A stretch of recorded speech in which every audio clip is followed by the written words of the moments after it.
I just wanted to ask, you touched upon this before, but there are a lot of accusations that a lot of Egyptian movies steal ideas from American movies. And like حلاوة روح, it's Malena.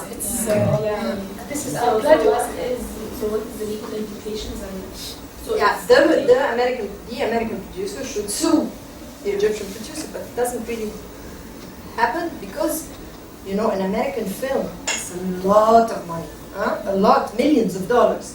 And for them, the Egyptian market is not that important. It's not worth going into legal matters, but of course they can. But it's a standard, like if they're saying you shouldn't... You know what, the Egyptians should be more creative about having more ideas than just copying. You know, not to mention that, I mean, the quality of the two, but that's we have aesthetic neutrality. So we're not comparing. The film Tirenta, did it face any problems while... because it's based on the movie The Dark. Did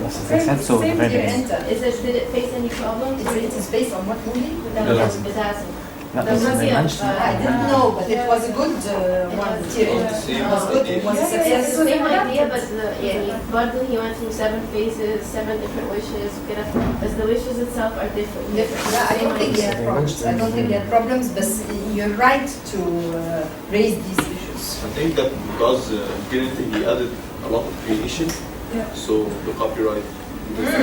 But you see, I mean, we're talking about standard copyright, and then there are a lot of people who play around with that.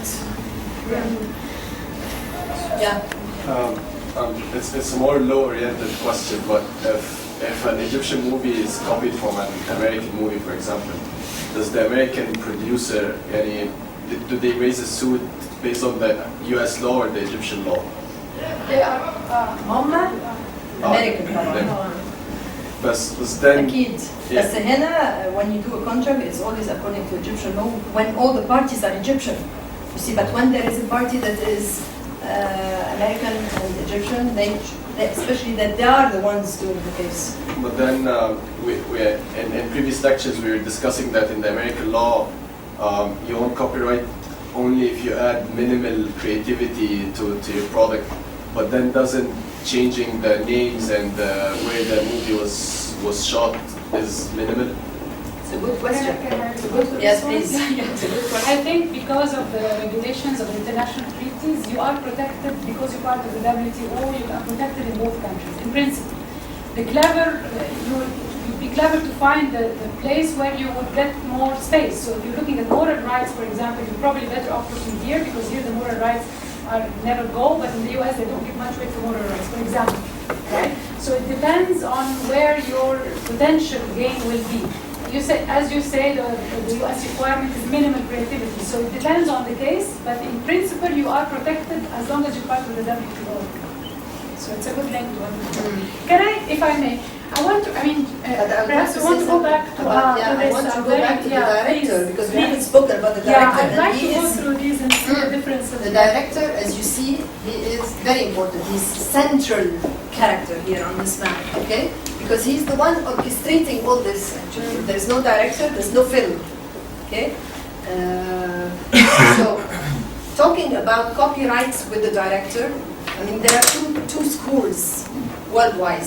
There's the American school, okay, where the director is a technician. Okay, you hire a director, you have a script, and the producer, like Solzans, for example, who did huge films, he hires a director to do the film. In Europe, and especially in France, the director is an author. It's not just a technician.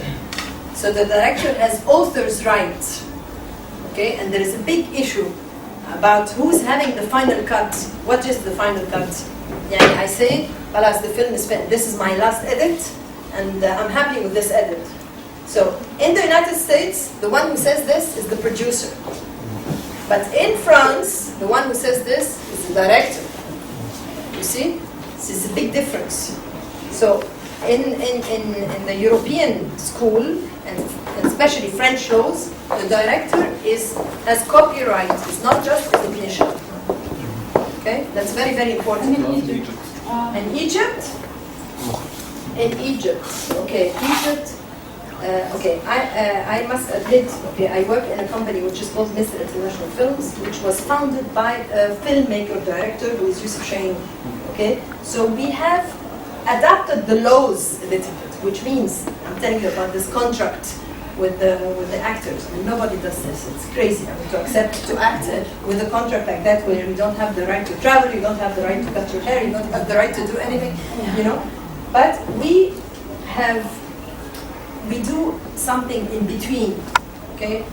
That normally here is the producer, like the States, because the producer has all the stakes and he takes all the risks. And the rights? Does it give all the rights? Yes, the producer has the rights. The producer is the one creating everything. I'm not talking about, you know, because we have to explain also what is a producer. I would like to know this from you. What is a producer? Yeah, you. بالنسبة لك, what is a producer? Producer is someone who actually applies the text and put it into pictures and scenes. No, this is the director. This is the director. The person who pays for everything. Pays for everything. Okay, I'll comment on this. He's the one who pays for it and is responsible for assigning someone to distribute it. Okay, okay. And he gets money. He gets money. He pays and he gets money. What else? هناك. It's like the investor. The investor. Okay. Listen. I was going to say he's like the entrepreneur of like the business. It's the same idea, but with some You're getting closer. Yeah, you're getting close. He's taking risks. risk taking. I think he's the one who picks the script. He's the one that takes, and the actors. He's the one that chooses everything. So if the actor is a failure or the screen, so the It can change the actor because it depends on the contract. Okay. The contract also with the actor.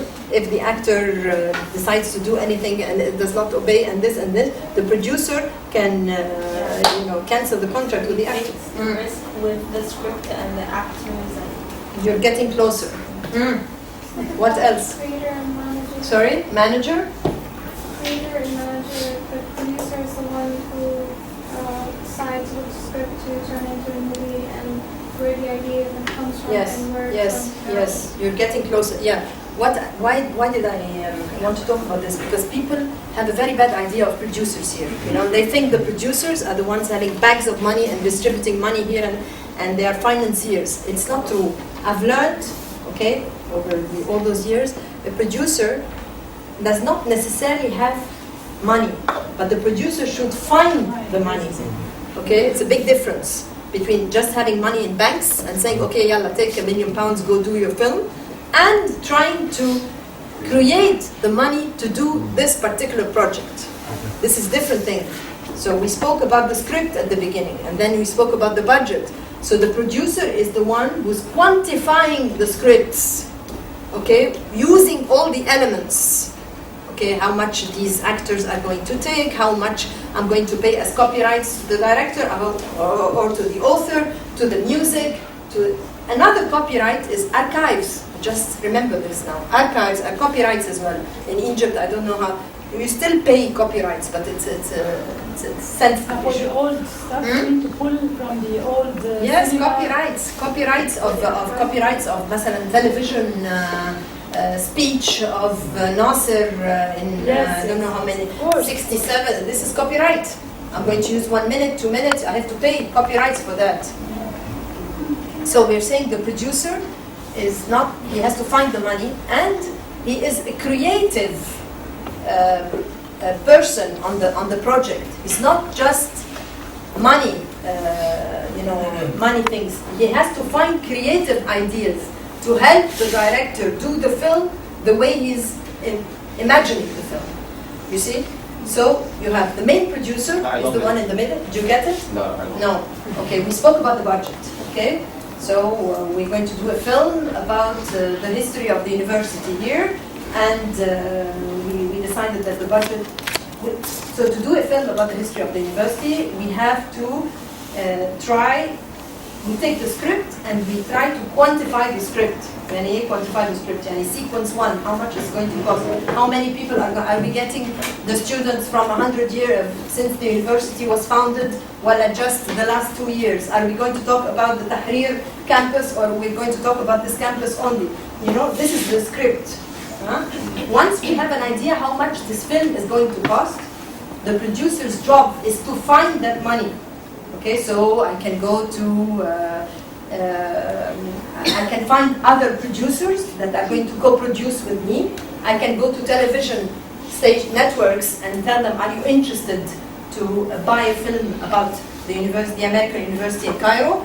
I can do, if I do a 90-minute version, maybe I can show it in the cinemas, and this would be a theatrical release. You see what I mean? Yes, so the producer's job is to find the money to do the film that we have all sat together and accounted for how much it's going to cost. But then he is the one who is signing with all the artists, the actors, for the locations, for the music. He's the one allocating money to different. And signing. He's the responsible. He's the responsible party. Okay? And then here, for example, in the American case, the producer, there's a producer and there is a studio, because the studio is the one who is the entity that is going to distribute the film and this and that. In our case here in Egypt, I go back to Mr. International Films, it's a microcosm of anything that has to do, we don't have a studio and we have a company and we have this and no, everything is done within the company. So we make the film, we distribute the film, you see, we distribute the film, we follow up the film, you do the marketing, the campaign, you see, it depends. You outsource, but you're the main responsible party. I have a question regarding product placement here in Egypt. Do they take the money before making the movie or after, like? It's in the contract. It's in the contract. Yeah, for example, the producer, you mean?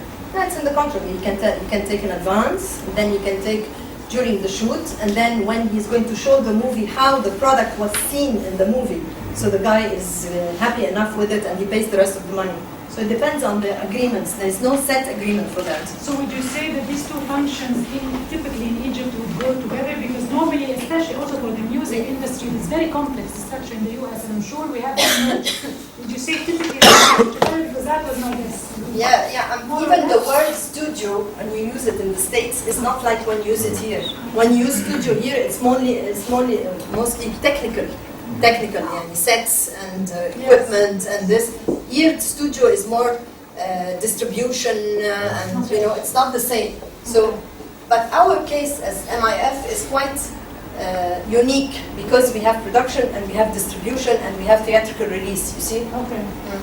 So you have the director. We spoke about the the other question. I have two. One is. I have two questions. Can the writer of the script or the novelist negotiate to become a co-director? But it doesn't have. It's not healthy. It's not healthy. Co-directing normally is not healthy. It's okay in certain cases, and there should be a good reason for that. For example, the two brothers who won Cannes 3 times, the Dardenne brothers, they always co-direct because they have a very healthy relationship where they complement each other.